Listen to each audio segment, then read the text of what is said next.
We're going. We're live, baby. There we go. We're One live. second into it. Yeah, guys. So I don't know how to use Streamyard, and 78 hasn't done it before either. So this is a first time thing for both of us. So yeah, Please be patient. yeah. We'll figure it out. We're We got this. A few missing things. we're missing pretty much everybody who's part of this show. So we're just gonna kind of wing it today. Trey may join us later, is my understanding. So we'll see. Do you have an intro, 78? I don't have an intro. Welcome to the old. What do we call them there? We Only don't the know rarest. technology. Yeah, I know my tech, but I don't know this tech. So yeah. Well, I mean, you just got back from a massive geek out trip. I You did. went to Asia. You went to the mecca I of did. manga and video games. You know, how was it? It was good, man. Actually, I went a few places. So I went on a family trip to France. Oh, wow. I came back. I had a work thing in Miami. Then stayed there for 2 days. Went to Singapore for From another work. Miami, you went to Singapore. Yep. Dude, that's a long flight. Yeah. And then Yeah. I went from there to Japan for another few days. Then I came home. So um, the majority of it was work, but I tried to find like my places to hunt and stuff like that Right. everywhere I went. So it The was fun. majority wasn't just flying. Yeah, the majority majority was flying. Yeah, God, man, that's a long flight. yeah, man. Mm. So yeah. What about you, man? How you been? I've been all right. Been all right. Been chilling. Been chilling. And work's been picking up a lot. So busy with work. Nice. Made a diorama and realized that I've been doing these diorama things for like 2 years. So that was a surprise. I was like, oh That's wow, it's a crazy, 2 year dude. anniversary, and we've done like 200. Like I counted how many we've delivered is like 260 something dioramas. So it's like Are you 10 serious? a month. Yeah, I've done 12 designs. I was like, oh wow, all right, I saw pretty you crept just. up on me. I saw you just shipped out my Yeah, it attention should be turtle. there. Oh Guys yeah. are getting. Yeah, it should be like guys are getting it in hand now. Oh Any sweet. any day, any Oh day. nice. Okay, Yeah, cool. just check. Yeah, DHL's weird. Like for some reason, like I'm getting notifications about other people's packages. Like they put my email address instead of the customers, but yours, I think you should be getting it because I'm Okay. not getting your emails. Yeah, Okay, cool. No, yeah. I just saw something. Or you just sent me the label, right? So it I should be coming. sent you a label. Yeah, you can check the airway bill there. But yeah, Nice. Nice. I'm stoked. I'm gonna definitely use that one. I feel like I gotta buy some maybe buy those new Turtles figures to throw in there or yeah, something. you got the NECA Jim Lawson Eastman 4 pack. It's coming out again, so you'll be able to find it for retail. Oh nice. Yeah, because they did that. NECA tends to do that. They release it at some sort of event, like a haulathon they call it, and they Okay. drop the toys and without announcement, and everyone goes nuts. Everyone goes nuts. This is crazy because there's like 12 new figures out in one day, and everyone's going crazy, dropping $1,000, $500, whatever. But they all sell out. They do it to build the hype, and then they stay quiet for about 3 months, and then they go, "Okay, here's open order for every other store." Oh, that's And then you can badass. just order it. So yeah, it's kind of clever. You know, Nice. looking at comics would be, it is a reprint, I guess. It's a second production batch, but in toys, nobody cares. Yeah.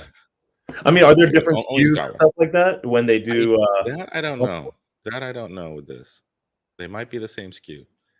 Okay. Like the only ones who really care about that stuff are the Star Wars vintage collectors. Like the smaller scale. Okay.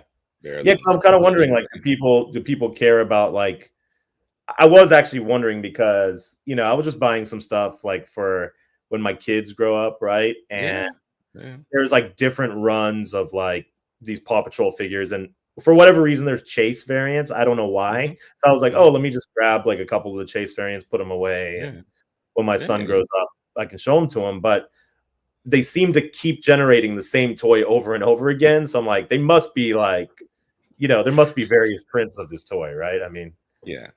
There or are. or So maybe like with the Star Wars stuff, like the different colored blasters or the Joes, the vintage Joes, the different paint apps. The famous one is Cobra Commander, has like they call it the Mickey Mouse one, where the emblem, the Cobra emblem, has the little ears on top of the fangs, right? Things like that. So yeah, but in the modern collector world, no one gives a fuck. Yeah, everyone's just ripping up the toys. There's a couple minted box, but like Hasbro's really hurt that market because they went to the windowless packaging, right? And that just like, especially Star Wars dudes, like what? Because people want to be able to open it, look at it. Yeah, like if you're a mint in card, mint on in box collector, part of it is like you can still see the figure on your wall or on your display, right? But yeah. So now they're going to go back to plastic packaging because it turns out, of course, they're not saving the environment one bit with that packaging at all. At all. It's all nonsense. Yeah. Oh, you know what? Speaking of toys, you will appreciate this. I met at one of the conferences. I was at a conference called All That Matters, and so it was music related people, video games, Web3, sports, everything, right? And on one of the panels was one of the guys from Mighty Jacks. So word. Yeah, I met him, and he invited me over to the Mighty Jacks office in Singapore. Oh, cool. Which was cool. So he showed me like all these like prototypes of toys, and he was like, you damn near made me sign an NDA, so I couldn't talk about it. But he was working on some really cool stuff. And I will say there was a badass Michelangelo, like kind of like, like this big type of figure, maybe 12-inch, I'd say. Yeah. That was amazing. And I was like, man, I wish I could take a picture of this thing. They did get in trouble. Yeah. He was like, no. He was like, no photos. Closes down Mighty Jacks. Yeah. So he was like, no photos. Came over and then he took a photo, and now we're out of business. Man, I would. Yeah, I would have really screwed them over if I did that. But I guess digging in a little bit, man. So the first kind of, I guess maybe I'll kind of go through my various hunts, and then I'll let you go get into the toy stuff. So I did get a chance in France to dig through like a few of the comic shops. If anybody's ever in Paris, there's like 3 shops that are right next to each other. So I did find this, which I thought was really cool. It's Fantastic Four 52, the French version. So first Black Panther. So it's like a new painted cover. Yeah. Is that like a mini graphic novel, or is it actual? That's just the format of their books. So it's like the oversized. Yep. Those the specials back in the day in the 80s. It's kind of like that. Yeah. Yeah. And this was 1974. So the Ali Superman was around that. When was that? That was around that time, right? Wasn't it? Around the late 70s, I think. Yeah. And then this was the second print. So I got both. Oh, that's awkward. Yeah. Giant Black Panther chasing people. All right. So that was France. That was France. Singapore was interesting because I read about. Okay, so first of all, I got to talk about this. So I went to a comic book store in Singapore, right? And I start looking around. There's no order to the store. There's just like short boxes everywhere. I just opened some short boxes, started looking through them. So I grabbed out like a, Big Hero 6, and I grabbed out like a ASM 365 and a few other books while I'm in there. So I was like, all right, let me just put all this together. Then I go to the dollar box, or it wasn't a dollar box. It was a 3 for $10 or something like that. And I found, that Free Comic Book Day first Bloodstone. Oh, yeah. I grabbed that book and then walked around the store a little bit more, and they had like a shelf full of key issues. So I grabbed, what's going on, Will Flow? So they had a box full of key issues, and I picked up like a Spider-Man India #1. Like the Indian one. Oh, the Indian version. Oh, the Indian version. So I thought that was pretty cool. Yeah, that was cool. So I get to the front. First of all, I get to the front, and then the guy like takes away the first Big Hero 6 and ASM 365, and he's like, "These are not for sale. You got them from the other box." And I was like, "Cool." I was like, "How much are they?" He's like, "They're not for sale." And I was like, "Why not?" Wouldn't sell them. And That's wild. then I show him the the one from the 3 for $10 box, the first Bloodline. I was like, yeah, I'll grab this for like $3 or whatever, 3 Singaporean dollars, which would have been like $2 or whatever. Yeah. And he was like, no, you have to buy 3. And I was like, all right, I'm not going to buy 3. So I put that away. So I'm like, let me just get this Spider-Man India, which was in a bag and board. He takes it out of the bag and board. And then he's like, do you want a bag and board? I'm paying like $40 for this thing, right? And then I was like, yeah, dude, I want a bag and board. So they actually don't give you the bag and board. They make you pay for another bag and board. What's up with that? Asian merchants. So, yeah, customer service isn't really a big thing out in Southeast Asia. Yeah. You guys are spoiled in the States. Like for the real? other thing I got to say about Singaporean laws is it's wild. Like you cannot, obviously, I think a lot of people have heard you cannot chew gum out there. Yeah. Number 2, you cannot flush the toilet. You have to flush the toilet or else you'll get a fine. I don't know if there's any jail time attached to it.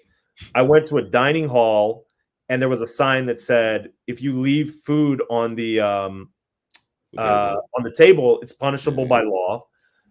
If you sing in public, punishable by law. If you sing with explicit lyrics, I think it's punishable, maybe with jail time also. I mean, the laws were insane. Somebody sent me a video and I started listening to it in my room and I found myself like turning the volume down because it was like an explicit song. I think the singing one is to do with the busker license. They want you to pay to get the license to be a street performer. Oh, is that what it is? It's these kinds of little things. Yeah, you can do it if you have the right form. Yeah, yeah. Because like I've seen street performers and they literally have like a little piece of paper, in a piece of paper in a sleeve taped to the inside of their guitar case. I saw that. Right? Yeah. I didn't know what that was. I'm allowed to do this. I paid the government to get my little license so I can go street perform. Yeah, it's crazy. I don't know how that's because I think there's also a thing because like on the weekends, a lot of the help, the maids and things like that, they're not from Singapore, and on the weekends they're literally because the family's home, right, and they have one day off, it's usually Sunday, and there's a whole bunch of like basically a segment of the population will turn up on Sundays in areas, and it's the help, and they will hang out at food courts, parks, and things like that all day. And they used to have like mini parties and gatherings. Mm-hmm. It's like a big community social thing, and so so people didn't like that. They're control freaks. They're absolute control freaks. It's a beautiful place, but I was really scared about a lot of things. So, like, I could not live there. I mean, it's not like that where you're in Indonesia, right? Indonesia's kind of lawless. Is it? Yeah, it's kind of lawless. Yeah, good and bad. Like, it's all on you. Everything's on you. You can't figure it out. Yeah, something breaks, you gotta fix it yourself. So I guess like from there, let me see here. How do I do this? All right, window. All right, maybe 1 second. I'm gonna figure this out. All right. Okay, cool. So here we go. Boom. All right. So I found out about this guy, right? It was this place called Silver Chris Comics. So this guy apparently has been selling since like for 50 years or something like that. So 82, yeah. Yeah. So he's got this stall in like this random ass place, kind of like near the marina. And he's got all the books sort of in the front here. And you start looking at him and he just grabs them all off, for you. And then it's kind of like you feel bad because you're like, he just took all this time to put these up here. And now he's tearing them off of the bags that he just put them in. And he put them on these hooks. So you're like, why is he doing this? Like, it's not like he's going to have to do this all over again when I leave, right? And then I start digging through the books, and then he starts pulling down more books and throwing them on the piles that I've already looked through, so it's like kind of driving me a little crazy because I'm like sort of looking back through books that I may or may not have already looked through, you know. But I was finding some things in there. I found like decent stuff, you know, like First Apocalypse, and just things like there were some other books. I'm trying So to it's remember American comics. American comics because Singapore Okay. I don't think they had their own comics at No, I that. don't think they did. But I just thought, through Malaysia, Indonesia, whatnot. It was all just American comics, but I feel like if I kept digging, I would have found like some real gems in here because I was finding keys, but they weren't like massive keys, but they were stuff that you would find and they'd be like 10, 15, $20, right? Mm-hmm. So I was digging for what, and they're 3 for $10. So whatever you grab. But if you look closely, like back behind like where these sort of wall of comics is, that's an entire shop in there that nobody can even get into because it's so many boxes piled up. Order piles. Yeah. So I was like, man, I would love to get in there. And I was like, how long has it been since you've been in there? He was like, oh, it's been years. And I was like, man, like I'm sure there's like some gold back there. Yeah. So I did go check it out twice. But unfortunately, that's like a storage unit that it just has a rolling door in the front probably and just like opens up. Yeah, I think if I lived in Singapore, I would have been like, here's like X amount of money, just give me everything. I can't. What's the condition of the books like though, man? So it was hit or miss because some of them were like basically near mint, and then some of them were like just completely beat to crap. Yeah. So yeah, it was a dig. It was fun. I think the first day I did it, I had about 35 minutes to do it. And and then I had to run to another meeting. And then the second day I had like a full hour and I was just sitting on that little stool right there, just kind of going through books for a while, but I had a pretty good time. I think Ryan has a question for you, 78. Yeah. I just mentioned Ryan. I don't know if any like comic stores in Bali. Yeah. There's a few out in Indo and Jogja. In Jakarta and Jogja, but and maybe Surabaya, but Bali, I don't know any. And a lot of the ones that do, like, there's two types of comic book stores out here. There's the, for the local market that mainly sells the manga in Indonesian, and then they'll have some Indo comics in there. And then there's the ones that do the US, the FOCE books, blah blah blah. They don't stock much Indo, like the Indo language books. They're quite different, and those are hobby store kind of stuff. They'll bring in the statues and things like that. Yeah, but books here are expensive. Like if you do FOC books and all that, it's about 30% more than the sticker price, cover price, because it's just the import. Yeah. But one of the guys actually does it through Singapore, so really? He can keep the price a bit lower. But of course, everything's 3 weeks to a month late. Yeah. But yeah, I mean, like there was the Indonesia Comic Con about 2 months ago that I went, and there was a new store, relatively new, and they were Clone Wars, Star Wars, Clone Wars 9/8 slabs, and a whole bunch of books. I was like, wow, I did not expect to see those kinds of books. Yeah, I've bought a few books on eBay, and some of them came from Singapore. I remember I bought like a Captain Marvel 17 second print, like a 9.8 years ago. It came from Singapore, and probably the same seller. Yeah. It's probably the same. I bought Edge of Spider-Verse 2, Gwen, before the pandemic. I bought it 9/8 from the guy. Yeah. Miss Marvel. Yeah, that didn't do well. Number one. Yeah. But yeah, there's I think there's 2 stores in Singapore that are like the American comic book store style. Yeah. That does FOCs, and because there's a lot of artists that are based in the area, right? Yep. There's a lot of comic book artists. There's a lot of comic book artists. Yeah. So I mean, it was cool. That worked for the big boys, Yeah. Yeah. So I kind of had fun. This was like kind of a cool thing to do.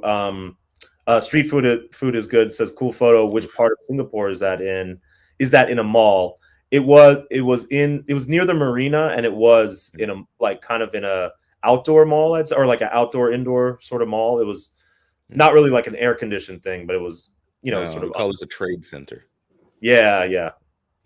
So they're like there was a smaller kiosk kind of deal. Yeah. Exactly. So yeah, if anybody's in Singapore, Silver Chris Comics. if you have the time and if you have like if you can actually take the heat for that long, then I suggest digging. But man, it was also like 90 degrees, and I was sitting on that thing, and there was this tiny Oh, little, fan sort of blowing on me, and I was like, man, I don't care what's in here. After a while, I was like, I'm gonna leave. Oh, Secret Wars 8. I found that in there. Like, so there was some other kind of cool things. So then, I went to, of course, Japan. And all right, you guys, anybody who's been watching the show, you know that as far as video games go, I am all about the Japanese games. I'm all about like these sort of first appearance video games, Pokemon Red, coming out 2 years prior to the US release. Zelda dropped, a year and a half prior to the US release. Just like a lot of cool Nintendo games and just all these different games, PlayStation games, etc. They all dropped in Japan earlier. So I got a list of some of the best retro video game stores in Japan, and I said, let me do some searching and see what I can come up with. Because being honest, like I do a lot of buying, via Yahoo auctions. Yeah. And I get a lot of good stuff, or I have over the years. But man, I was really expecting to find some really crazy stuff in Japan, and I hit up like probably 6 stores, and I walked out of there with nothing at all. But I'll show like a couple things that I did find. Because there's nothing there, or the prices were too high? There was nothing there. I couldn't find anything. Out. That's right. Yes, yeah.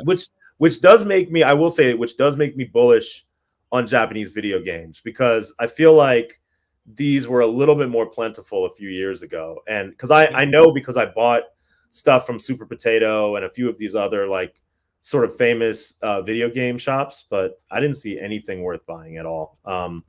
So I went to a store called Beep, which was kind of cool. Yeah, just to dovetail onto what you're saying about in Tokyo.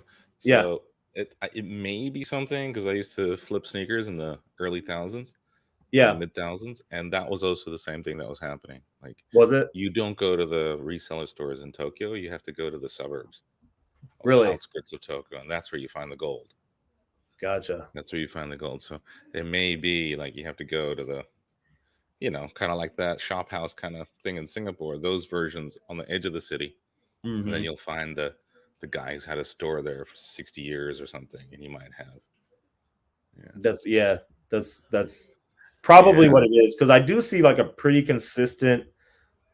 Well, I mean, it's slowing down. Look at this presentation. This is they know what they have. Yeah.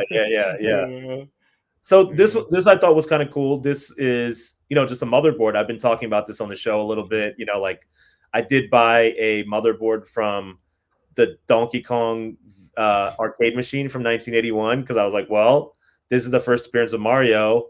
How else can you get it? And what is the first release of it? I guess you can't slab an arcade machine, but you can at least get a motherboard. So I thought it was interesting to kind of see this, and they were highlighting it. This is a Galaga motherboard from 1981, and it was priced at 51,800 yen, which I think probably came out to like 400 and some change, something like that. So I thought that was pretty cool.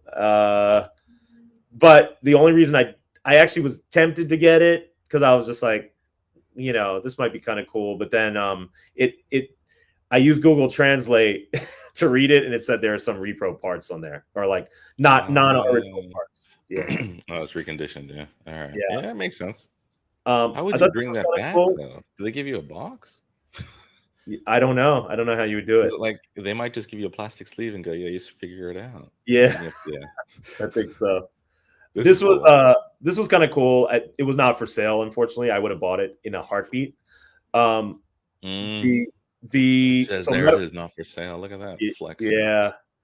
Metal Gear Solid was released in Japan in a few different ways. It was released first for shareholders of Konami. They were able to acquire a gold premium package that looked like this. Only difference was that it was gold. Then there was also a premium package that looked like this that came out on release day, if you wanted to kind of have something that had more to it. So it had like a t-shirt, some dog tags, what else? a CD, just a few, like I think some trading cards, stuff like that. So this was the premium package, but it was signed by the creators, which I thought was amazing. Kind of little remark there. Yeah, it has a little remark, Yeah. but alas, it was not for sale. Like I said, I would have gotten this because this is impossible to get this guy to sign stuff. Kind of went moving around. This is a big sort of Japanese video game, like rare video game called Gimmick. I saw that, but it was priced at about $2,000. It was opened, but definitely like a sort of an interesting piece that I saw. And the only other thing, Mandarake prices, they know what they have and they know the market. yeah, Like they definitely know. You ain't getting any bargains here. No. And if anybody doesn't know, Mandarake is basically a store in Japan. They sell video games, comics, manga, a little bit of everything, really a little bit of everything. And if you go to the store in Tokyo, it's like 7 or 8 floors, with each floor like specializing in a different thing. So toys on one floor, video games, dioramas, just like different. I mean, everything on different floors. So didn't really see much that I wanted to buy, but it was cool looking. I did find some of these like retro. Museum, What's that? It's like a museum. Like you just go to look at it. Yeah. I saw this. It's like some retro Transformers. If anybody doesn't know, Transformers were first released by Takara in Japan, and then they became Hasbro property after that. So they had like a bunch of these sort of early Transformers, which I thought was cool. Just again, the prices were kind of crazy. These, like I said, they know the overseas price. Yeah, and a lot of Japanese dudes aren't buying here; they're selling because it's a consignment store as well. Yeah, they do auctions too, don't they? Yeah, they do sometimes. Yeah, auctions as well. Yeah. And I don't even know why I have this picture, but anyways, the other shopping I did was at a record store called Disc Union, which I thought was just awesome. It was like, right down the street from this was Tower Records. So Tower Records and Disc Union. That's a nice store still. Yeah, they're all over Tokyo, both Tower Records and Disc Union. And of course, I work in the music industry, so I was doing meetings with a bunch of different companies and artists, and I met with Sony, just all different places out there. And funny enough, streaming is not really that big, and people are still buying their music on CD, for the most part. So these stores are everywhere, and it was kind of cool. So one thing I was able to do while in Japan was watch the new Studio Ghibli film. So I actually ended up buying the soundtrack from Disc Union, just as something kind of cool. I think that's Miyazaki's last film, so I was like, maybe I thought it might be cool to just own it. Yeah, I mean, I don't know how accurate it is, but like, I've unretired, but I don't know. It's like Jay-Z every time he retires. Exactly. Because he's been trying to give it to his kid, if I'm not mistaken, and it just hasn't quite worked out yet. It's probably not going to be the same. I hate to say. No. The kid did one film, and it was very different. The vibe was very different. Yeah. Because I was watching a documentary on him, and he doesn't create the story first. He just starts illustrating. Oh, okay. He illustrates, and then he creates a character, or something comes out from his sketches, his illustrations, and then the story unfolds, and he doesn't know where it's going. And that's the project. So it's all, how do you replicate that in the studio, and hand it on to the next generation? If it's, that's also probably why that's probably also why those movies like sometimes make no sense whatsoever. Yeah, they meander, and they don't, they're very, but it's very Japanese. That if you look, Yoko Ono and the whole thing that she was doing about improv and performance art. There's no plan, right? So it's very much, the avant-garde Japanese art movement of the inspiration creates the art. Mm-hmm. And he's doing it in animation, which is unusual for animators, right? Because usually it's a well-structured machine. Oh, yeah. Hyper detailed planning, right? Like Spider-Verse and all that. Like, yeah. It's crazy, man. Oh, one more thing, not collecting related, but I did get a chance to get some Michelin rated ramen before I left the Oh last yeah, yeah, day. yeah, yeah, yeah, yeah. Yeah, Which one? so I found this place called Naki Ryu, and I guess this is like a famous ramen brand. They sell in like 7-Eleven and all types of stuff there. But Yeah. I've heard that that's about like 30% of the experience if you buy it from like 7-Eleven, right? Like it's actually like good Michelin rated ramen. So I had to check out of my hotel at 12:30, but the place does not open till 11. So I took an Uber out there, and I was like, let me get there early. I'll get there by like 9:35 or so because I heard there's a line, It's lying, and yeah. I ended up waiting. First of all, I was behind I think I was number 18 in line by that point, and they have they only are open from 11 until 3, Mm-hmm. and the pace at which these people are led into this place, like I don't see how there was a line suddenly down the block when I looked at it, and I was like, I don't know how these people get in after a while, like at all. So they open up at 11. I was number 18. I did not get in there until 11:55, Oh, and that's slow. yeah, it was super slow. Because I So mean, yeah, I guess it's a different clientele. Because ramen in Japan is like, dudes, they inhale that. that's what I thought. I kind of felt It's like like it's people usually were eating the train extremely slow. station thing. You just 2 minutes, they're out, and it's I mean, standing. listen, The by ramen that bar time, I traditionally. had to get like an Uber back to the hotel. It was like 20 minutes away, You're and sweating. I You're was just sweating. I was like, man, I got to eat quick. So I ordered really fast, and I was in and out. I think by 11:50 or 12:15, I was out of there. So That's um, hilarious. yeah, but it was good. It was good. So if anybody's in Japan and wants some like really like solid ramen, the whole thing cost me. I got the ramen, a drink, and two sides. It was $24. Oh So yeah, no, Japan's not expensive. yeah. You can make it expensive, of course, but it's not. You know, But France you is you would think like Michelin rated anything would be like suddenly like $200 or something, right? no, yeah. Well, So there's a hawker in Singapore that's got a Michelin star, but I don't believe that one. oh really? Yeah, I think Singapore did something with the Michelin folks. Yeah. It's like, what? This is a food court. Yeah. I know he's famous, but yo, it's still a food court. Yeah. I saw the same thing in Singapore too. I saw Yeah. another place that was Michelin rated apparently, but I think they were borrowing the Michelin star from Oh, the Din Tai Fung guys, the yeah. dumpling one. Yeah, they do that. Yeah. So Word. anyways, that's all I got. That's kind of just Did a you get to quick Ginza? Did you go around Ginza at all, or no?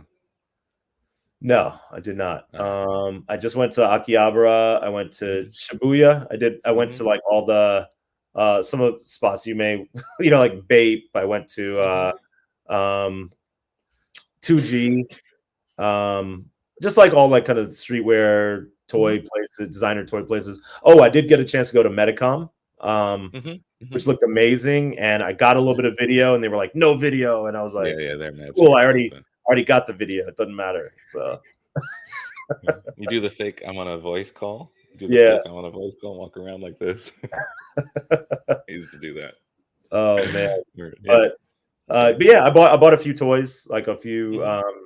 designer toys, both in Singapore and in Tokyo, and that was it, man. I didn't really do too much else. There was a cool Nintendo store that I checked out also, so I got some stuff for my kids, and I got it was some old Famicom boxes with T-shirts in them. Maybe Oh while yeah, you're I saw that. I saw that you were posting that. Yeah, the yeah, Mario artwork, I the thought video that was game cover artwork. That's cool. But yeah. a I yellow might grab T-shirt's that hard to pull off. while you're talking, just so I can show it later. But yeah, those It were was a pretty yellow. awesome. It was a yellow T-shirt, wasn't it? Yep. I can't pull off a yellow T-shirt anymore, man. I can't either, dude. But I just wanted the box. I was like, it just looks too cool. So Word. Well, when you go off to do that, just share my slide, and I'll go through some of this stuff. cool. All right. Yeah. So, Mondo, bought by Funko, but Mondo's continuing their Batman animated series with the 1/6 line, and we got the Mask of Phantasm coming out. I'm highlighting it because they just look great, and there's a timed edition where you get basically her unmasked torso upwards of the main character, which is pretty cool. Yeah, if you get the if you're going to get this, always go for the timed edition. I think it's still available, but it's usually about a week. Other news was Toddy Mac dropping all the Aquaman figures.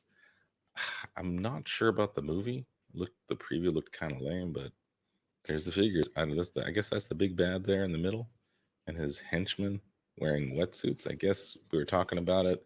Maybe the wetsuits are so they can go on land.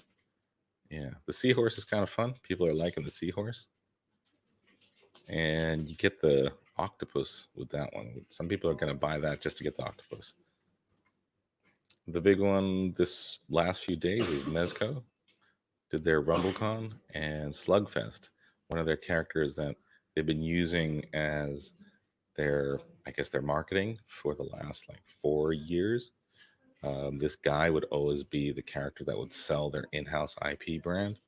We're finally getting him, which is pretty cool. He's a big chunky figure, limited articulation, light up head, cool accessories, and the price wasn't too bad. It was 105, and you could use your Mezco points. So a lot of people were getting it for a sub 100, which is cool. And then today or last night for me, 2 reveals, and I'm excited by the one on the left, not because of the actual figure, but what this may be hinting at, and it may be that Mezco gets Star Wars. That will be amazing. And then out of nowhere, I mean, it is a weird trend that's been happening in the toy market. Like everyone's making vehicles right now. From no one was making vehicles, now everyone's making it. We're getting this armored van, yeah, called the Rumbler, and he's got the Gatling gun on the top. There looks like there's a Gomez there in the car driving. We don't know who it is yet, but this is a big, a big SUV soccer mom van, armored up, It's fully pretty badass. operated. Pretty It's badass. pretty badass. It looks like it's gonna have working lights. Yeah, Did, I'm scared about the price tag on this thing. Scared about that. what And what but the what is that? What is RumbleCon? I think I missed that. I so don't know what that. RumbleCon, sorry, so RumbleCon is from Mezco. Okay. It's their in-house IP toy show that they do online. Okay. Yeah, so it's all their own IPs.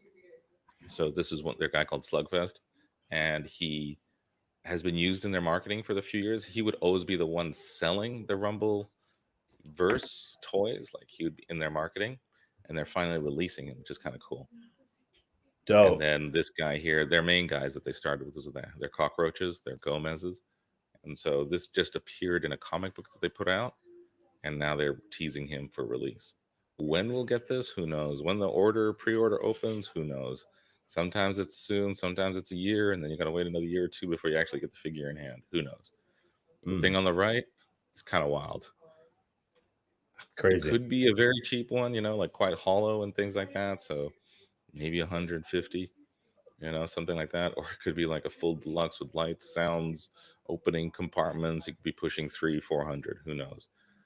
It is big though. I mean, you can see the scale. That's gonna be bigger than the His tank.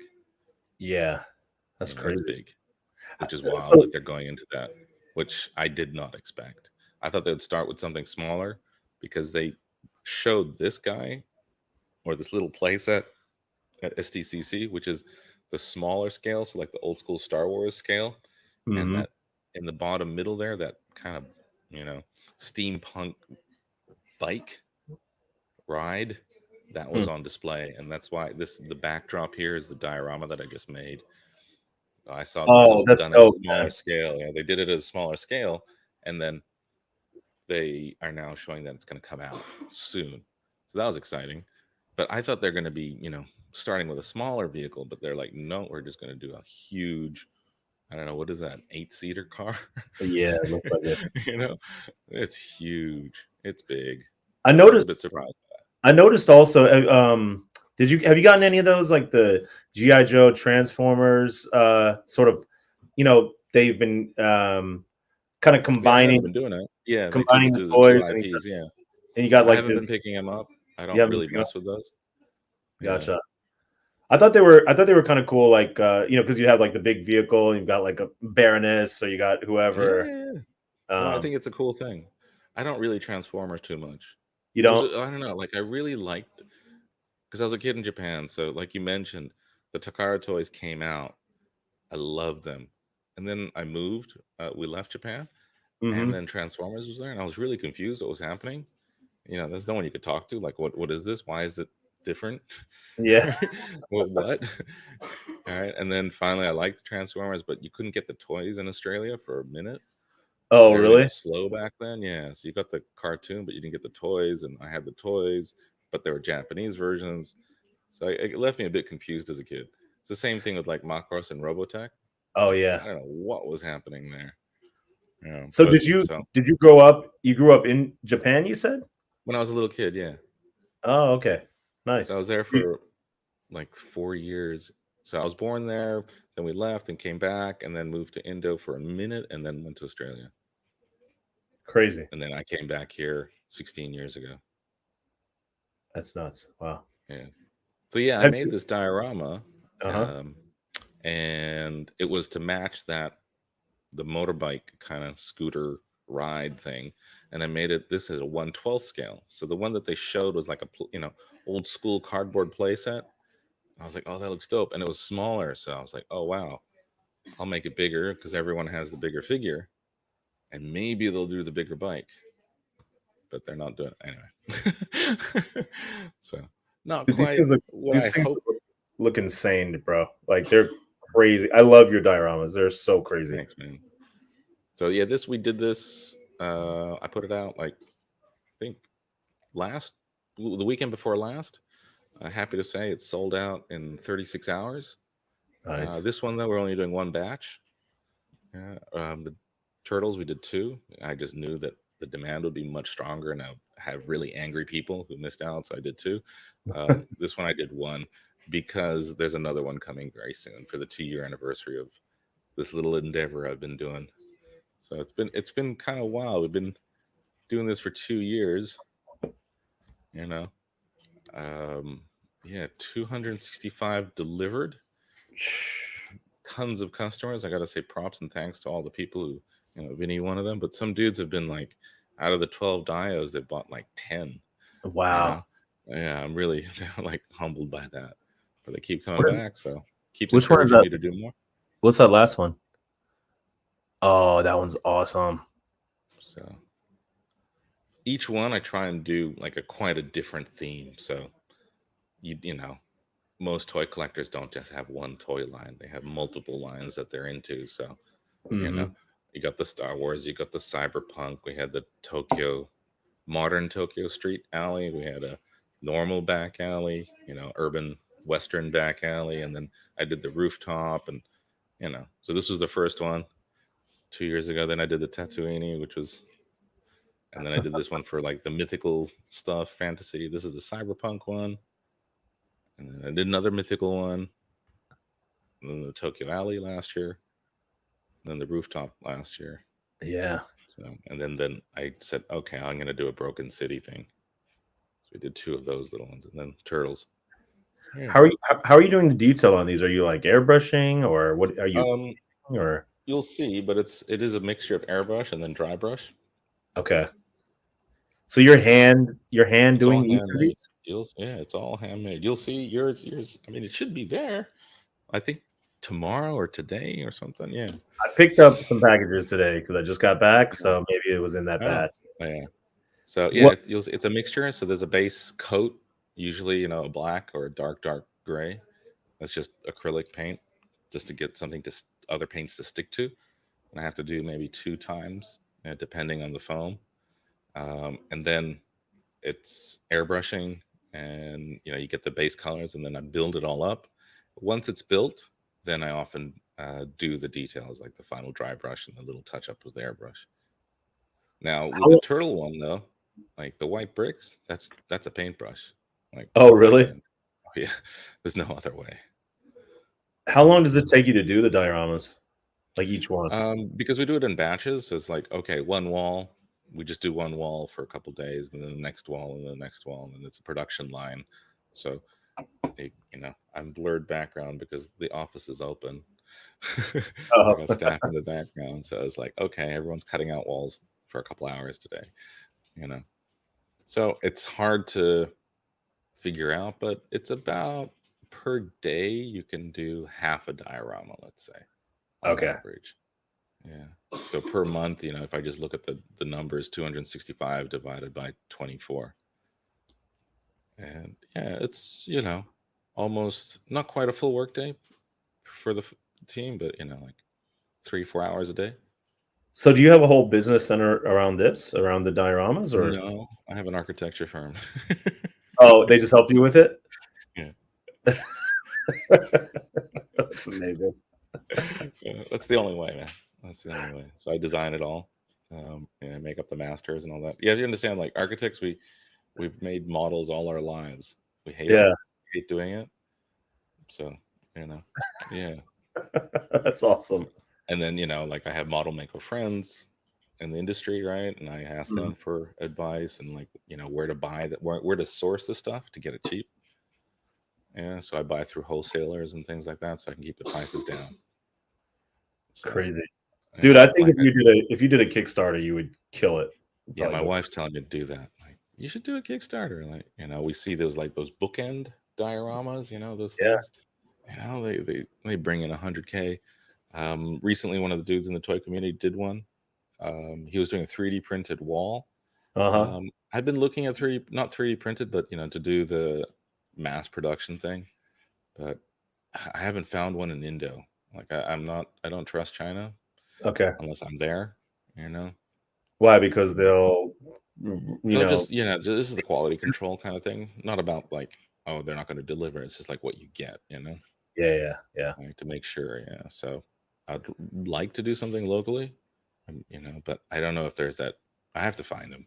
And then, to be frank, I haven't investigated enough. So like, yeah.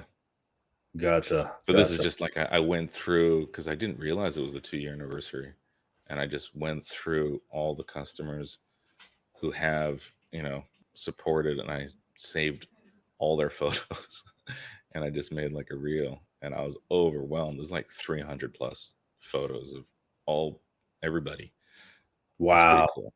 It's pretty cool. Is there just like a whole community of people who do like the dioramas and photos and Yeah. So the toy photo thing it's pretty popular. uh-huh. It's pretty popular. There's a few thousand people into that. The Dio stuff is of course much less. Okay. Yeah, in terms of making, and then the diorama world, especially for the scale that we're in, is not that many. There's the super miniature stuff, that's quite Hmm. popular as its own standalone hobby, but this thing where you use it with the figures, it's still small. Nice. Nice. Yeah, but Yeah, I man. think it's, hey, just like any of these other geek things, it's a way that adults play with their toys. Pretty much. It is, man. It straight up is. I mean, we're just doing the same things you did as a kid. You watch the movie or you read the comic and you recreate the scene, Hmm. and then you start just making your own scenes. Yeah, that's cool, And man. it always happens. There's a new movie comes out, the figure comes out with a movie, everyone's shooting that toy for 2 months, 3 months. Yeah. That's badass. Wow. How this is a question for you. How many toys do you think you have? I don't know if I want to say that on air. I have a few hundred. Yeah. Oh yeah. And how do you deal with space? Oh, that's a problem, man. It's a Yeah. serious problem. Like I try. The rule of thumb is I don't want to put things into storage bins. Hmm. You know, so yeah, I have I storage. try and display everything. I try and display everything, and if it's not displayed, it means it's not that important. I'll try and move it, Mm. but yeah, it doesn't always. Do you, do Doesn't you always ever work. you ever flip anything? Flip any I toys? try. I started flipping locally. Hmm. Of course, the biggest market is in the States, and it's really hard to sell anything because of the international shipping. Yeah. So it's like comics. Like I was selling comics here through eBay in the States, and then getting the in-laws to mail stuff. And after a while, I felt really bad. So I had to stop doing that. Oh, really? Yeah. Yeah. Okay. You're like, oh, here, father-in-law, can you go to the post office again? It's like, okay. Oh no. Yeah. Just to probably like make a few bucks. I know, I know. I mean, it was all right for a minute, you know, when the pandemic was crazy, but yeah, once it slowed down, I was like, yeah, maybe not. Yeah. Damn. Nice, man. Very cool. I did find some of this stuff, which I thought these were cool, man. They're just t-shirts. That's all they are, but I really love these. It's like the old school Yeah, that's Mario Famicom, 3. you know, I Super remember Mario that. I remember when that came out. I was in Japan. box. Yeah, but you know, it's a t-shirt. It's just a t-shirt. Yeah. I did buy them in my size, but I was like, I don't think I'm ever gonna wear these. And this one as well. It's pretty dope. Yeah. I really just wanted to put these up on my shelf, just kind of big, you know, full versions of the boxes. This one's like a Yeah, light. that's the game box. Yeah, It's I'm not legit the rocking. game box. I'm not rocking either of these. That's a game box. I remember I had that game box. Yeah. Oh, yeah. What's interesting is also there is a Heritage Auctions. Let me see if I can share this. Let me present this real quick. Actually, let me see.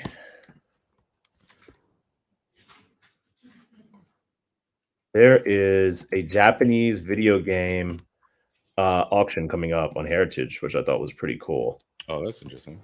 Let me see here.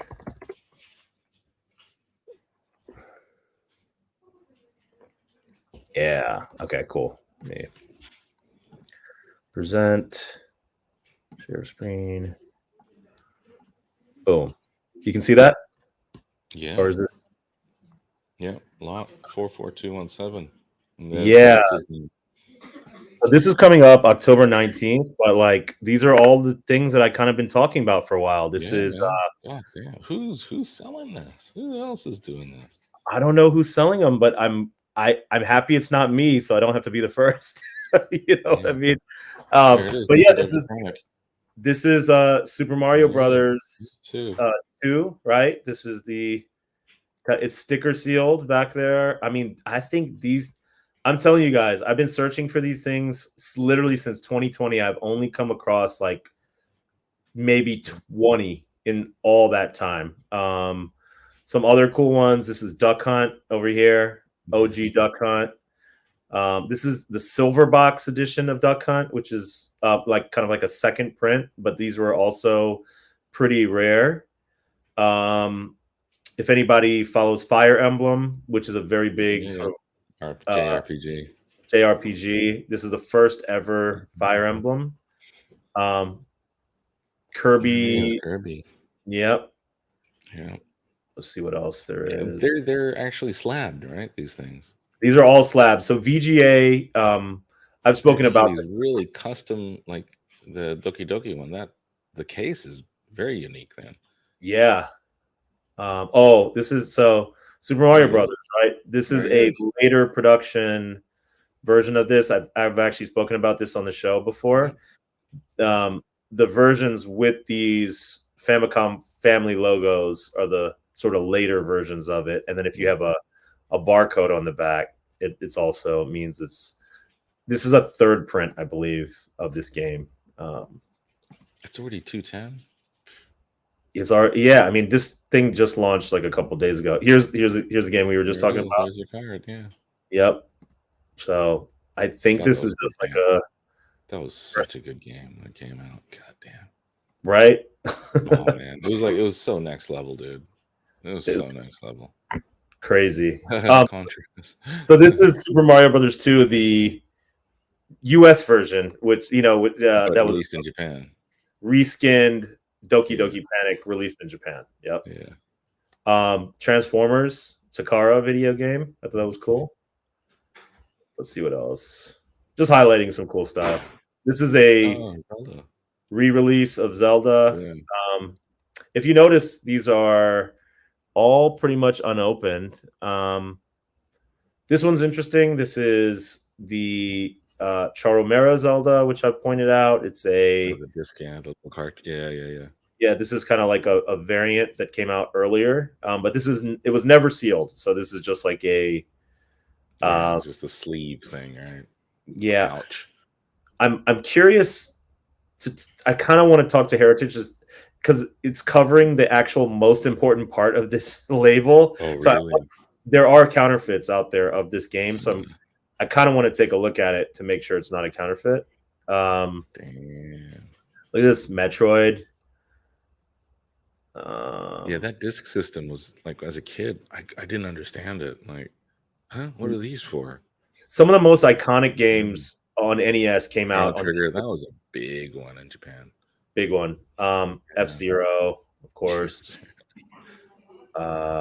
This is called Seiken Densetsu 2. This is actually Secret of Mana. I was gonna say, is that Mana? Yeah. Yeah. That was big. Secret of Mana was big in Japan. Well, a lot of the JRPGs are big. Yeah, I actually I'd buy them, and I couldn't read all the kanji, and I didn't know what to do. Yeah.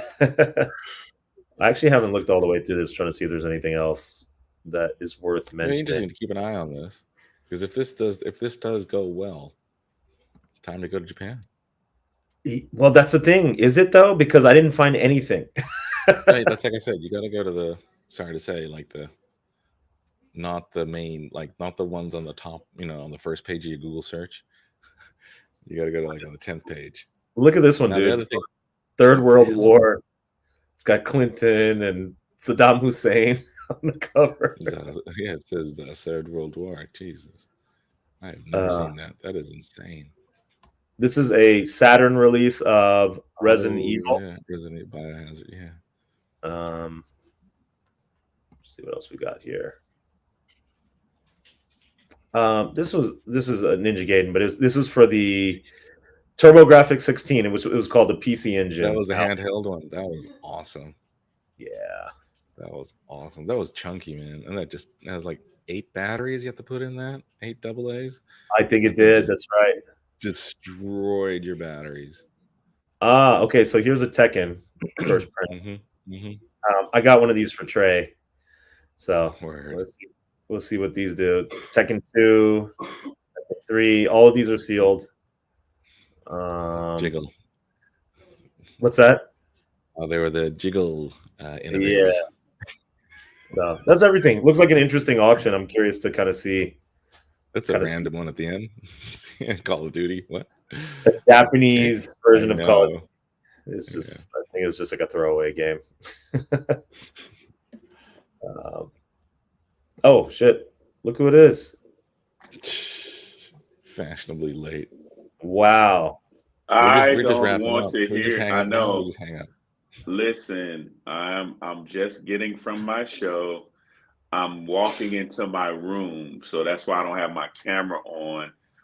I will be joining you guys. Absolutely, I'll be joining you guys in 2 minutes as soon as I mute my phone and unlock my door. But yes, I'm in here.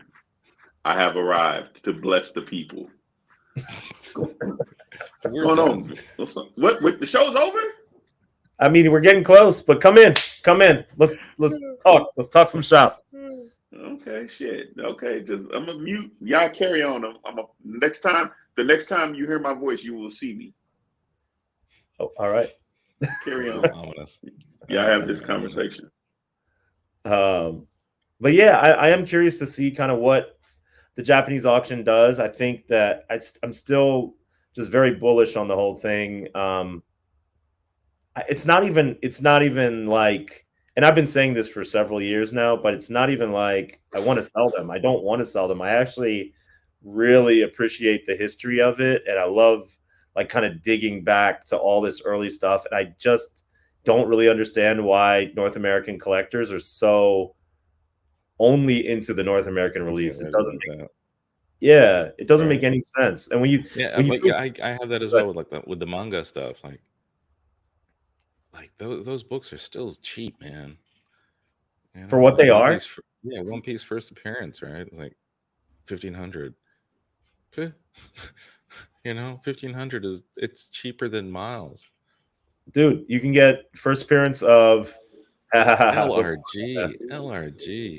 Look at that guy. I haven't had LRG since oh my god. Yeah, I got it fresh from 02? your 03? mom's house. Yeah, We were man. there. In the You garbage. yeah, my I mom's know. She dead. was throwing away your old shit. And so I just decided to get it out the trash can and put it on one time for the one time. What's going on, 78? What's going on, Vinny? What up? Man, how are We're y'all winging guys it. We're doing? winging it. Man, we are winging it. I'm learning how to use StreamYard today for the first time. So this was, maybe a shitty show, but whatever. I mean, I think it was okay for what it was. I think, Man, Good. listen. We had So good information. so I'm in New York. We just did a show at NYU. Well, not at NYU. It was at a venue called LPR, Le Poison Rouge. I hope I'm saying that right. Le Poison Rouge. But Poisson. yeah, Poison. It's a red fish. But it was the venue holds 700. It was over 1,000 people waiting outside. So it was a pretty cool kind of shindig. I hate that I'm late. It's a small venue. I like that. Yeah. Oh no. Yeah. Intimate. The smaller the venue, the bigger the party. And what we choose to do is have these intimate kind of shows, especially since all of October we'll be on tour in the UK with Don Tolliver. So we're going everywhere: Bristol, Copenhagen, Paris, Dublin, all that. So it's gonna be amazing. But I was not gonna miss this show. Love you guys. I said I'm gonna be here, even if it's just to say peace the fuck out. Yeah. I'm here. I'm here for it all. So I heard y'all talking about the Japanese games. I'm mad because Vinny has bought Trey a bunch of these. I have not seen one. Vinny won't buy me one. He will tell me all about it and won't do shit.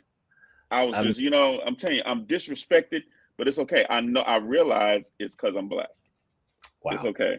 Wow. I'm having a conversation. It's because I'm black. It's because I'm black. I mean, you get Trey all the shit. Super Mario Brothers, Metroid, all kind of shit. I jumped on 78's. Instagram Live. He was playing with like this Yo, how crazy was that? Hentai swimsuit. And then they gave me the vial. They gave him a vial of cocaine. It came with a vial of cocaine, bro. What? Vinny, you missed it. It came with a vial of toot. It came with a vial of fucking toot. I told him, I said, man, take the toot. Go and get some of that booger sugar in your life. Some of that nose candy, the devil's dandruff. I said, go and get some of that devil's dandruff. That was hilarious. That was so embarrassing. I was like, what? Yeah, he was like, what's this? What's this? I said, you know what it is. That came out your wallet. That didn't come out that box. We know what it is. You snort that shit. Was a lot. It was a lot. Man. Too. That was a lot of toot. Enough for everybody. Yeah, it's like I said, boy, that boy 78 out here doing toot.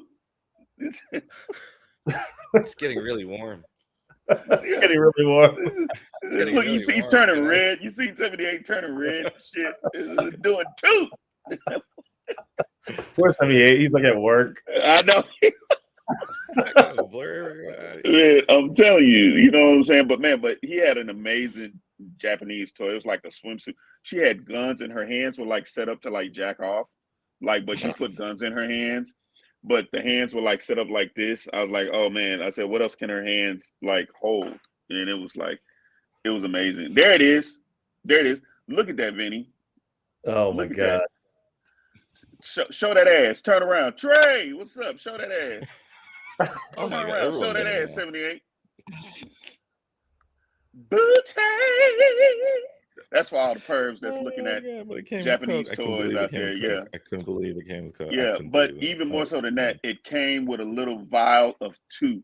He didn't. I don't know if he snorted it, but it was there. A vial of devil's dandruff, booger sugar. He had booger. Oh, Trey, you missed it. I was on 78's Instagram Live. He had opened a toy. It was the toy he was just showing, and it came with a vial of cocaine. And nothing wrong with that. I don't judge.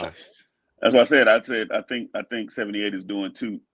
Like, like he's doing toot. I think in the country he lives in, they take that shit pretty serious, from what I understand. They do. They take it pretty serious. Yeah. They don't.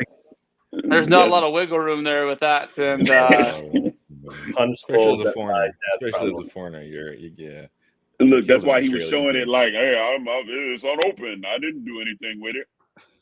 It wasn't me. It wasn't me. Trey, you Those are had a the boss. birthday. Yeah, happy belated. Trey. Happy birthday, belated, homie. They come around every year quicker and quicker, my dudes. For real. man. Yeah. Listen, absolutely, bro. I realized that, but man, I hope you had a great birthday, bro. It wasn't bad. Like I said, I had a couple buddies drive up from Dallas tonight that I wasn't expecting to drive up, so it ended up being a little bit longer of a dinner than I anticipated, but it was fun, to say the least. So, Who is this little kid? Look, he's sneaking up on Dad. Who is this kid that's coming up? Oh, the One Piece action. And he just disappeared. Just what is that? Is that One Piece? Is that One Piece? Yeah. Oh, nice. No. It's the Japanese ones. I saw those. I saw the packs of them at the 7-Elevens, actually. Wow. Yeah. Should have grabbed some. So basically, yeah, so the question the Japanese ones come out first, and then the US ones come out like half. So the question is One Piece a thing? Like, should we really be starting to chase that like Pokemon? Like, are we still early to the game? I think we're way behind on the game, to be completely honest. Yeah, I do not have any One Piece cards. Numbers, that's for sure. They ain't going for that. Wait, you know what, Marcus? I don't know about One Piece cards, to be frank. I just know that, I mean, One Piece has been more popular than Dragon Ball over in Japan for the last 30 years. Yeah. You know what I mean? So it's funny. Really? Yeah. No, it's weird how, like, you know, the Americans, we've kind of embraced Dragon Ball, but over there where it originated, One Piece is #1 time slot. I mean, it's 1 and 2, to be honest with you. And I mean, there's some other shows and stuff that come up, and occasionally, you know, do really good. But consistently for the last 35 years, it's been One Piece and Dragon Ball, and that space. I can't. Yeah, in Japan, the main thing That's with Dragon Ball is that there's not much new stuff. That's the problem. Whereas One Piece, it's just every week. Yeah, and you'll never catch up with it. Like One Piece is like, they say that's like there's a challenge that's out there saying that they're challenging people to see if they can catch up like from episode 1 to wherever they are right now, and 1,000 nobody can beat the challenge. Nobody can get to it all. Well, we're on watched every episode. 379 episode. We're doing it. I'm doing it. I just it's can't my even way fathom of teaching the kids Japanese. Like, we watch it in Japanese with subs. Do you really? That's how I learned Japanese as a kid. Yeah. No shit. By subs? Yeah, just going because like my parents would send me to my grandma's during summer, so she couldn't speak any English, right? So I would watch the afternoon cartoons, morning cartoons, trying to figure things out. Yeah. Wow. And then my grandma, you know, there's a culture in Japan where like kids are, you know, they do chores. Like, and so they send out kids, you know, when you're 3 or 4 years old to do grocery shopping. So that's how I learned as well. Yeah. There's a whole show, like a lot. What do you call it? Those reality TV shows of these kids. It's hilarious. It's really cute. They send little kids to do grocery shopping. Everyone messes up, right? But that's how I learned how to speak Japanese as well. Like you got your little list of the. I can't imagine sending my 5-year-old to go grocery shopping. Oh yeah. I was doing that. Yeah, 4-year-old man, absolutely. In Tokyo. I mean, you know, you've been to Tokyo, Vinny. It's a big city. Yeah, just walking around. Got to go to the fruit shop, then you go to the vegetable shop, then the chicken shop. Absolutely, man. I was 7 years old walking to the Easy Mart to go get my grandmother cigarettes. I'll never forget that. Like, she was a heavy smoker, and the man knew me. Oh, come on, Mr. Ebenezer. Yeah, come on in, Marcus. Come on. What your grandmother smoking them Pall Mall, them Cool Filter Kings? Yes, sir. Okay. Now they selling me cigarettes at 7. I'm gonna let back when America was great, man. That's when a Whopper was 79 cents. Man, I told y'all right about how they had us. I think I mentioned this, but we had a field trip when I was 10 to Philip Morris. So I mean, did you get some candy cigarettes to take home? Yeah. They had the big camel out there, and everybody was like, "Oh, this place is cool," you know, like. Walk out of there, a bunch of like addicts coming out, like nicotine addicts coming out of there. I tried to make a fire with a pack of cigarettes when I was like 5. Didn't work. Wow. I didn't know how they worked. I got the pack and I like crumbled it all, tried to light it. It doesn't. That was about it. Now my grandmother, she was old school. She'd get the bugle I guess it was called Bugle. I don't know if y'all remember that. It was the wrappers, and then she would put the tobacco in the wrapper, and she would make her own cigarettes. Bugle Boy, something like that. Yeah, that's old school. Yeah, she would send me out to go get the shit, and then I would go and get it. Not realizing we were doing something illegal. Hey, Marcus, go get me a pack of squares. Yeah, Marcus, go get me my Pall Malls, and there you go. Okay, that's what I like. Do that again. Checking out them drawers. Yeah, I love it. I had those fucking pants on. I had them hot pants on during fucking dinner, and I'm done. I had the belt on and shit. I got to air some shit out around here, fellas. That's that quality content. Just everything. Just thank you for putting your dick in the camera, Trey. We love it. No. There was some thigh and shit. There was. These are legit. These are gym shorts. They're just a little high up at the moment. Yeah, but it's okay. It's, you gave everybody a great birthday gift. Hey, sometimes you gotta fucking do a little trolling. Look, ain't nothing wrong with it. Yeah. Ain't nothing wrong with it. We know Vinny ain't gonna do it. The dude was trying to bet Vinny to show his nipples on the screen, and Vinny was like, "I'm not gonna do that shit." Yeah. Some comic influencers show some nipples now and again, from what I hear. Yeah. Yo, if you hey, listen, to get those numbers, man. You give me $15, I'll show dick, balls, nipples, ass, whatever you want to see. Only 15. Money is green, baby. I get to it. Listen. If it folds, I'm in there. You know what I'm saying? I don't do nothing strange for change. But you got credit, we can get it. $15. That seems cheap, but I figure that's at least a $50 event. Listen, it's quantity over quality. Everybody got $15. I used to do a podcast with a guy who loved showing his dick off and got in trouble for it quite a bit. You literally gotta do it for more than 15, Marcus. I'm telling you. Well, I'm gonna do it on. Vinny knows. Vinny. Oh man! If you know, somebody you know. Somebody was really putting their dick on the camera. Really? Multiple times, my dude. Multiple times. That's just. This is the quality content that people are missing out on. Yeah, you know what I'm saying? It's good shit. I'm just saying, this is what we're here for. Yeah, we were just kind of winging it today, guys. I know you missed the beginning. I just kind of went through some of my collecting adventures outside of the country, and then 78 went through some cool toy stuff. So we didn't have much for today. I don't know if you guys have anything, Trey, if you have anything, or Marcus. No, I mean there's some big news out of ML baseball that Ralph texted me a little bit ago that Junior Caminero, the Tampa Bay Devil Rays, one of the top prospects, 20-year-old kid, Dominican kid, is getting called up, which he was on. He was in the same draft class as Jackson Holiday. I mean, he just turned 20 years old. I mean, he's a baby. Blew up this year. Major power. Ralph spec'd on him hard. Talked about him on this podcast multiple times. Ralph is about to clean house with some of the cards that he bought. He did really, really good. Comics are in that weird state of flux, kind of ending the summer stuff, kind of getting ready for the fall, big events. A couple X-Men books came out, Dark X-Men and Uncanny Avengers. Uncanny Avengers was really, really good. Yeah, I like that. Dark X-Men was okay. Like I said, it wasn't. And DC wise, the whole Gotham War is kind of still kicking into effect. Yeah, I'm not feeling the Zdarsky's thing right now. It's seeming a bit rushed or something. Like I got to get this out. I got to get to this situation and then have the fight or whatever it is. It's a bit forced. I don't know.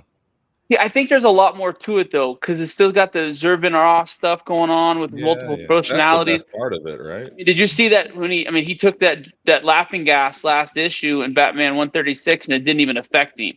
So there's something's controlling him. He's got that hand, the other hand from the multiverse that some people think maybe controlling him, has some dark matter to it. So you still got the Jokers from the other. I mean, there's a bunch of different stuff floating around. That's the exciting stuff. That part's the cool stuff. The Catwoman thing right now is kind of like, I don't know. Is it just we need something over the Catwoman shit? I'm too. It's Tom King, and they feel like they've been trying to force this Catwoman Batman thing for 6 years. I don't know if this is a payoff or not. But the one thing I'm happy about, for the first time in look, I don't know how many years. I mean, Damian is back to being Batman's Robin and right-hand man, and there's no drama and everything else. Cool. It's a father-son dynamic. Damian came to his rescue last week when the Bat family basically attacked him. So I like that aspect. I have not read Wonder Woman 1, and I have not read Green Lantern 3 this week. I got some catching up to do. So it's been a crazy week. I leave for New York City in about 5.5 hours. Yeah, I leave for Houston. I leave for Houston in 5.5 hours. I fly back to Houston. Damn, Trey, it's like we keep missing each other. I hate it because you was in Houston when I was coming to New York or LA. Yeah. You in Now Houston we're when I was going to LA. What fucking sucks is I'm going down there for that One Bite Pizza Festival from the Barstool deal. They got all those pizza places in one deal. Oh, nice. And going to a Yankees game, which I was going to go see Dominguez. That got nixed, obviously, with Dominguez getting hurt. The Pizza Festival is probably going to get canceled because of the tropical storm. The weather, yeah. And both of the baseball games are probably going to get canceled. So I'm literally about to just fucking talk about throwing money down a hole and just fucking throwing a match to it. That's what I'm doing for the next 3 days from what it looks like. So that sucks. It's pretty. Really? Just you can't do the pizza thing if it rains? Nah, realistically, like no bullshit. The temperature here is rough. Talking about the weather that's getting ready to come, like everybody is like starting to hunker down and shit like that. Like this show here was like we barely got it done before they start like telling people this tropical storm that's basically going to wreak havoc on New York and New England and all that shit. So there's been some talk of maybe trying to figure out where the weather's going to miss, maybe try to hit an NFL game. Take a short flight, rent a car, do something to try to figure out a way that the good thing about New York City is you're about 5 to 6 hours from about 9 to 10 major cities on that eastern seaboard that you could get to if you had to. And I'm not afraid to drive, so it's gonna kind of play it by ear. We're supposed to arrive in NYC tomorrow, like I think about 1 p.m. And the game's tomorrow night. Like I said, that's probably not. Fuck no, we're flying. No, right? Fucking A. I was like, yeah.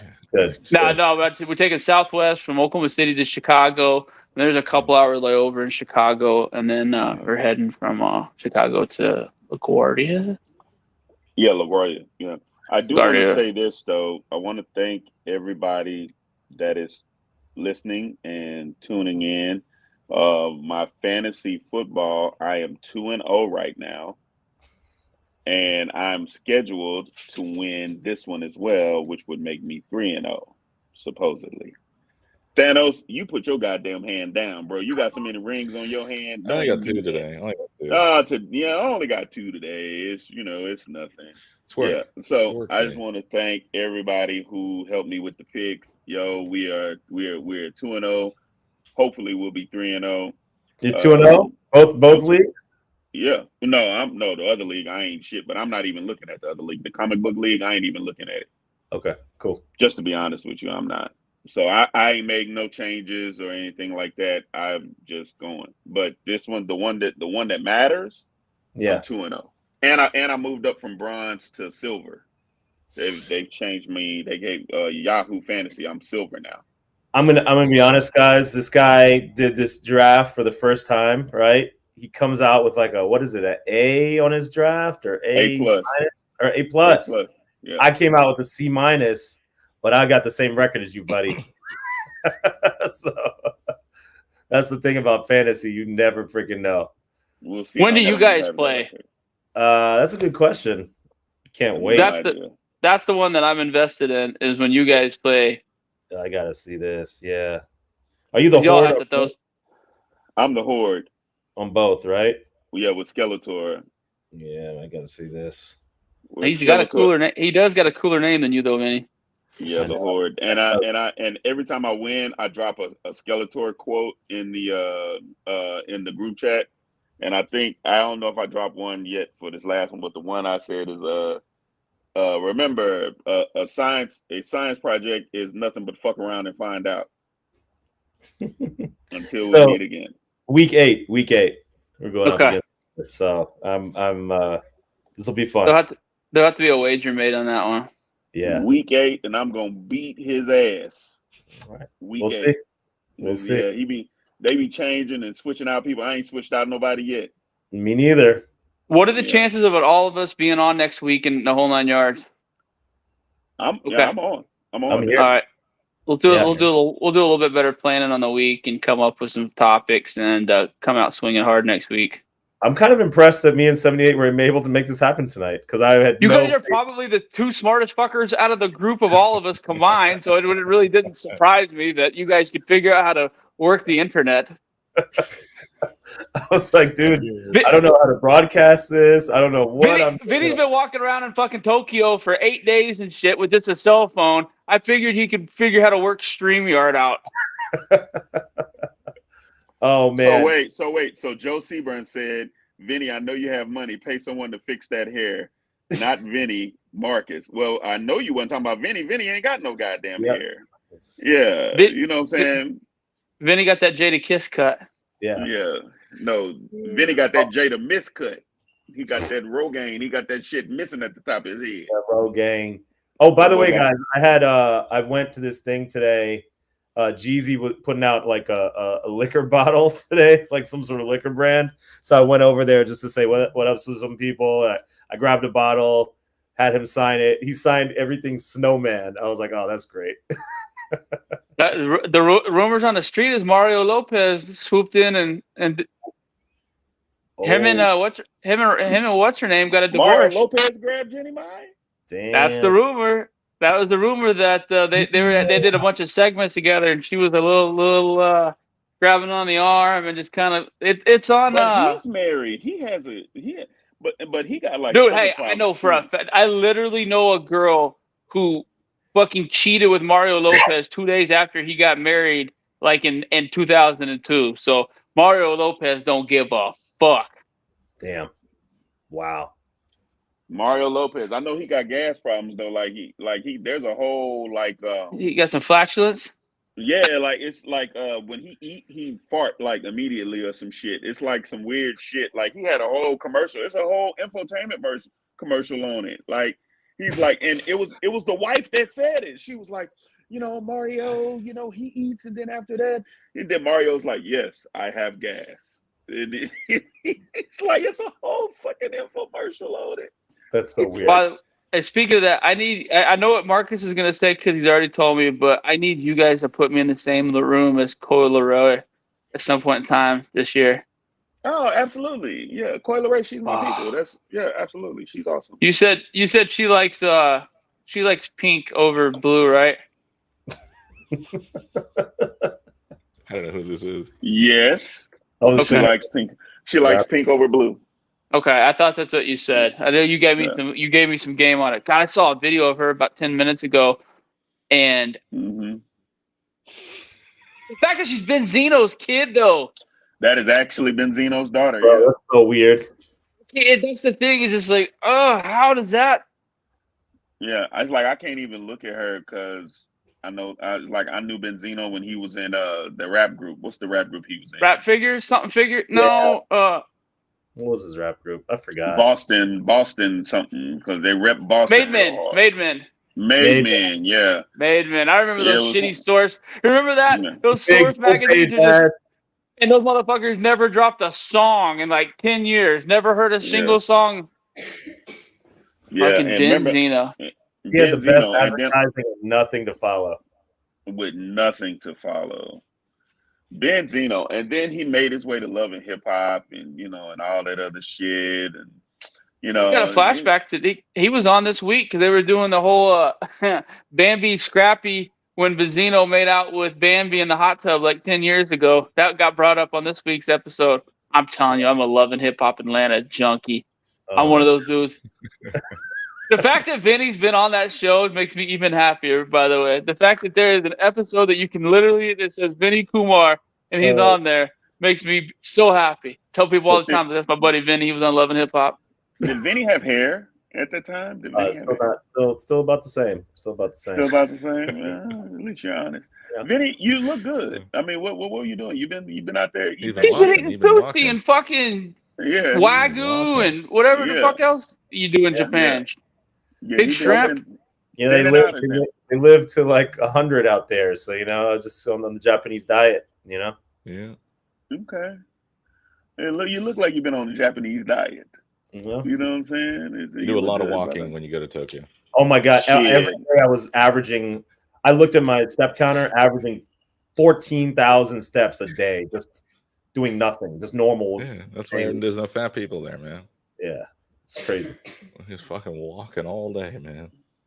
Yeah, y'all can have that shit. I will not be walking all over Tokyo. Absolutely not. I will not. Is Tokyo safe? If you're a foreigner, is it safe to walk around? I figured it was. I know that's maybe a stupid question. One of the safest places in the world. One of the safest places in the world is if you're like a single girl and you're out at night, you can walk alone. Yeah, listen, I think that was okay. Probably for like the kids that go to the grocery store or whatever at 4 years old. Like, nobody's doing anything out there. No. So I told our old buddy Mel V that I was gonna head to Brooklyn and the whole 9 yards. He said New York's as bad as he's ever seen it right now. He says it's basically fucking El Salvador, and he wasn't joking. Like, he wasn't trying to be funny. He just said, "Be fucking careful." Said, "Keep your cell phone and your wallet tight." No facts. Like, I was in and you know, we're out here right now. I was in Tribeca, and which is actually, you know, that's like money. Tribeca, Chelsea, you know, it's a more richer part of town. But it's like two like hood ass kids just come up to me out the blue, talking about, "Hey, you trying to buy these shoes?" No, but they kept looking at me because I had my little Smart. Yeah. No, that's what I was told. I was told to carry one of those. Because guess what? Inside of it, I got something that light your damn world up. So it's like, I mean, I'm not playing. So it's like, so you come over here, you come around, play around if you want to. I got some Cheetos for your ass. It's gonna be real. It's gonna get real quick. But I think they realized that. They realized that and walked off. Like, next week we're gonna have Jay Prince fucking having a peace treaty because those shit Marcus started at NYC. Oh man, listen, I wasn't playing. I will send you to meet the king playing with me out there in them New York streets, and won't lose no sleep. Bang bang. All right, I got him. Come on, come get me. I don't blame you for that a bit. Play stupid games. You win stupid prizes when you do that shit. I promise you. I have a low tolerance for ignorance. So you run up on me. I told you I didn't want the shoes, and then you follow me for a block. Okay. I literally, I'm gonna tell you when they left. This is no bullshit. I had my thing, I had me like this, right, just so everybody can see. Soon as they followed me they went around the corner with the shoes and they were following me, right? All right, what we doing? It's simple. What we doing? What we doing? Surprise! Those New York kids are fucking crazy. Oh yeah. They've been listening to drill rap for the last 3 years and shit. They're ready to shoot a motherfucker. Yeah. Oh yeah. I'm crazy too. See, it's only crazy until they meet crazy. Till you meet crazy for real. I don't disagree with that. There is levels to it. I told, like, so we had this you just do not want to get cut with a fucking gun in New York City and not being from New York City. Oh yeah, no, but I mean, we had the guy that rolls with us, he's like security, so he's able to like move around with a weapon and all that. So I just kind of stayed next to him. But the funny thing is that the DJ that we had, she actually, I'm not gonna say her name, but she's actually a sex worker. But she's not an escort. She's one of the ones where like the big time money people pay her to be dominatrix.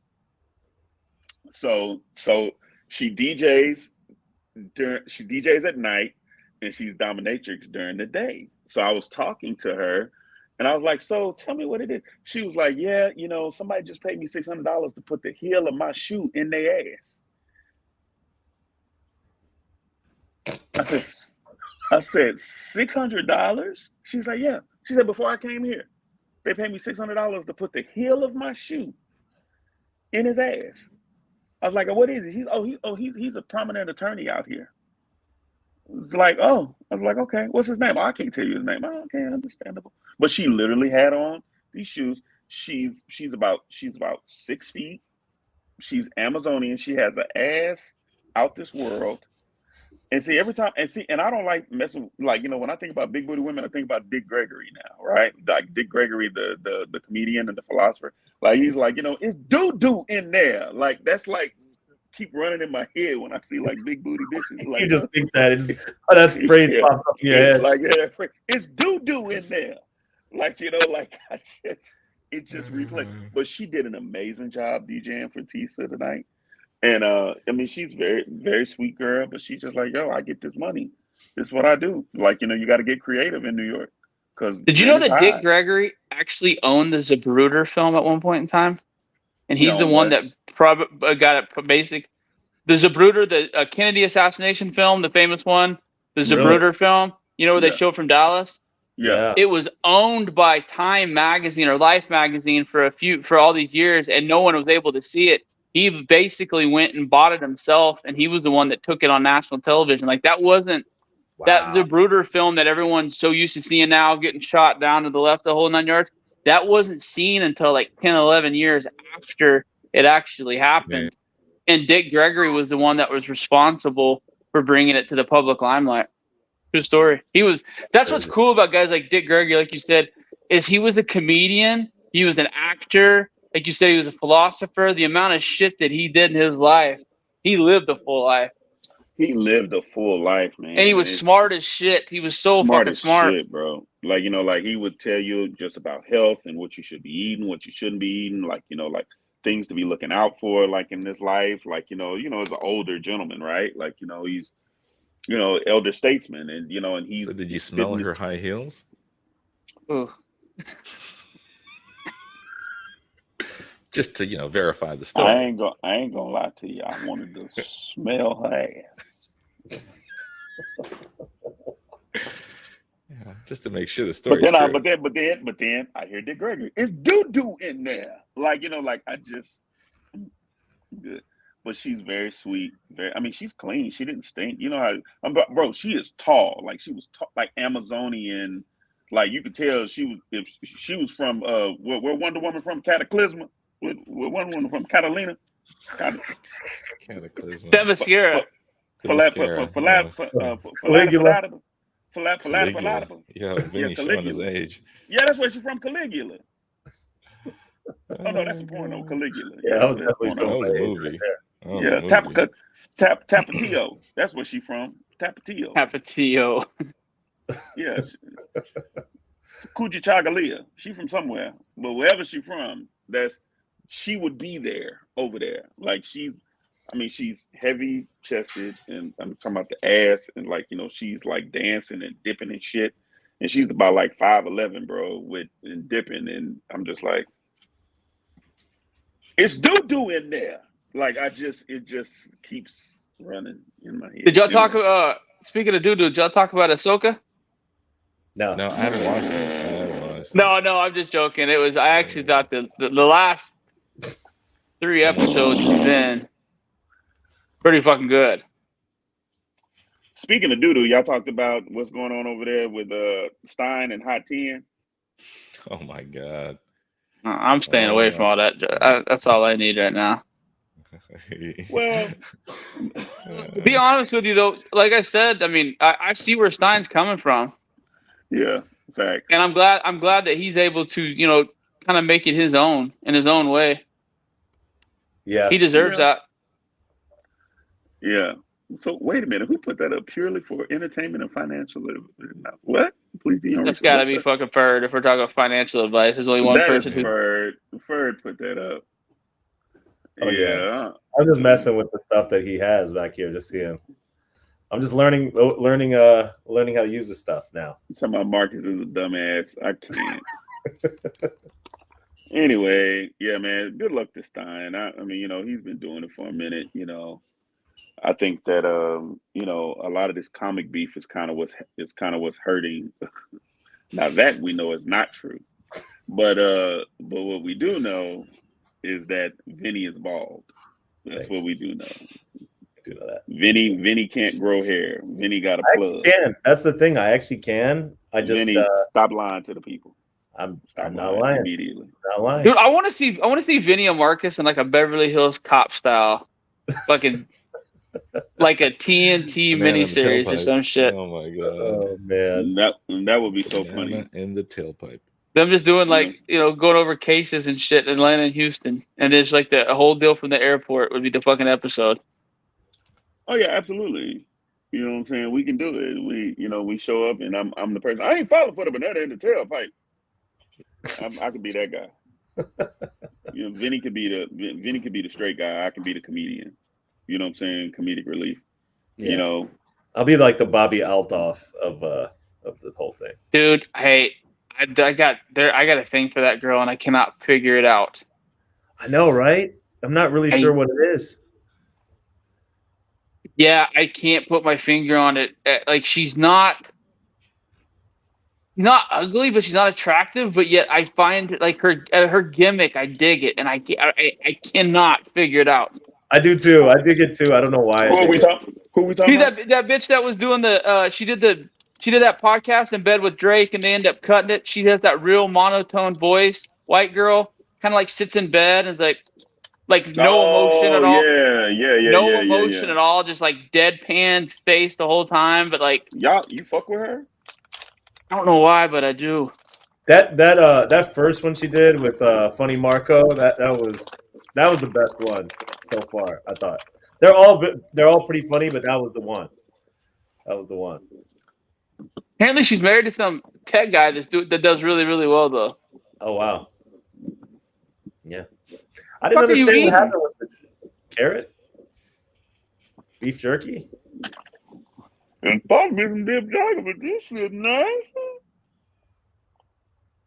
You gotta make sure that one with the DJ. Make sure the DJ didn't use that instead of her heel. Oh man. Dude. Hopefully you didn't send her on an errand before she came to the show. Hey, pick me up some beef jerky. Hey, don't do it now. All right, dudes. It's 11 o'clock here. I gotta bust out. Cool. Listen. Later, dudes. Thank you so much, man. Thank you, 78. You're amazing. Appreciate everybody coming through. We'll have like a more cohesive show next week. But yeah, we should have I should have stories from New York. There should be all kinds of fun shit to talk about next week. So. Oh yeah. All right, man. Take care. We out. All right, guys. Peace. See you, fellas.